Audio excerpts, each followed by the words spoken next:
দক্ষিণ এশিয়ার রাজনীতিতে কি বড় কোনো পরিবর্তন আসছে? নেপালের 2026-এর সংসদ নির্বাচনে রাষ্ট্রীয় স্বতন্ত্র পার্টি বা আরএসপির 2/3 সংখ্যাগরিষ্ঠতা অর্জন কেবল একটি জয় নয়, এটি রাজনীতির এক নয়া যুগের সূচনা হিসেবে দেখা হচ্ছে। কিন্তু কেন নেপালের তরুণরা সফল হলো, যেখানে বাংলাদেশের গণঅভ্যুত্থানের কারিগররা হোঁচট খেল? নেপালের আরএসপির সাফল্যের মূল চাবিকাঠি ছিল তাদের অভ্যুত্থানের স্পিরিটকে ক্যারি করা এবং তরুণদের দলকে এক্সিস্টিং সিস্টেমে ব্রেক করতে পারার একমাত্র বিকল্প বানানো। তারা পুরনো আদর্শের লড়াইয়ে না গিয়ে দুর্নীতির বিরুদ্ধে সরাসরি অ্যাকশন আর ডিজিটাল গভর্নেন্সের প্রতিশ্রুতি দিয়েছিল।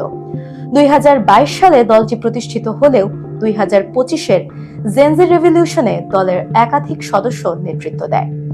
বালেন শাহের মতো জনপ্রিয় স্বতন্ত্র মুখদের এক ছাতার নিচে এনে তারা প্রথাগত সকল দলগুলোকে ও বাইনারি আদর্শিক রাজনীতিকে চ্যালেঞ্জ জানিয়েছে। তাদের হাতে ছিল রাজপথের শক্তি আর ব্যালট বাক্সের সঠিক স্ট্র্যাটেজি। নির্বাচনে এককভাবে লড়াই করে অভ্যুত্থানের সেন্টিমেন্ট ও পুরানা রাজনৈতিক বন্দোবস্তকে তারা রেড কার্ড দেখিয়েছে। এবার ফিরে দেখা যাক বাংলাদেশে।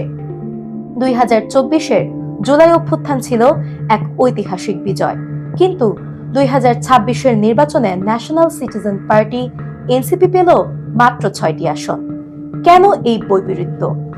শক্তিশালী ট্র্যাডিশনাল পার্টি বাংলাদেশ বিএনপির মতো বিশাল তৃণমূল নেটওয়ার্কের সামনে এনসিপির সাংগঠনিক ভিত্তি ছিল দুর্বল, কৌশলগত ভুল।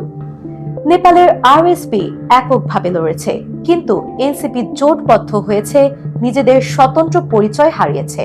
তারা আদর্শিকভাবে বিতর্কিত এবং মুক্তিযুদ্ধ বিরোধী জামায়াতে ইসলামের সাথে জোটবদ্ধ হয়ে জেনজি ভোট এবং প্রগতিশীল ভোট ব্যাংক হারিয়েছে। পাশাপাশি নয়া বন্দোবস্তের কথা বলে পুরনো বন্দোবস্তের সাথে এলাই হওয়াটা নির্বাচনী মাঠে তাদের দীর্ঘকালীন সুবিধা দিতে পারেনি।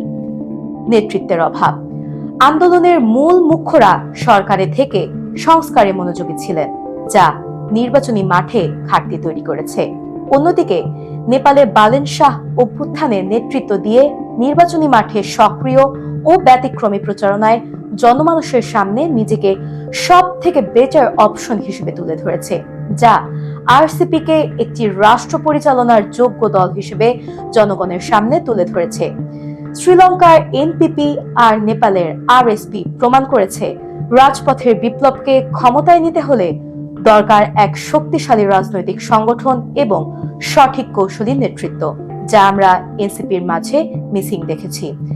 জাতীয় নির্বাচনে এই কারণে নেপাল বা শ্রীলঙ্কায় দক্ষিণ এশিয়ার রাজনীতিতে নয়া বন্দোবস্তের উত্থান দেখলেও বাংলাদেশে নয়া বন্দোবস্তের এজেন্ডা মুখ থুবড়ে পড়েছে। জনগণ ট্র্যাডিশনাল দলের উপরেই ভরসা রেখেছে।